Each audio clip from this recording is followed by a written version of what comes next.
mga kabataan noon sa kabataan ngayon. Kabataan noon, kumakaway ka kapag may dumaraang eroplano. Inaantay maubos ang tubig sa tabo sa ulo. Ginagawang swimming pool ang planggana ni nanay. Ginagawang braces ang foil ng choknat. Naliligo ka sa alulod ng bubong kapag umuulan. At kapag gabi naman, akala mo sinusundan ka ng buwan. Nagko-concert ka sa harap ng electric pan. Kabataan ngayon, ang problema ay pera at cellphone. Ang problema lang namin noon, kung paano makatakas sa bahay para di matulog ng tanghali.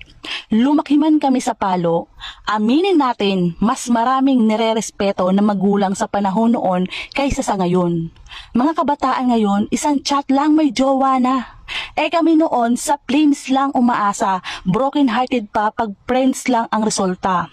Mga kabataan noon, ang dami ng alam na trabaho kaysa sa kabataan ngayon. Tamad na, puro gadget di pa mautusan. Minsan nagiging ibon, minsan nagiging paniki. Wait lang, ba't ako?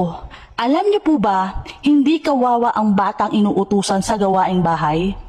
Ang kawawa ay yung batang lumaki na walang alam sa buhay. Alam ko, yung nakaranas lang noon ang pupuso nitong video.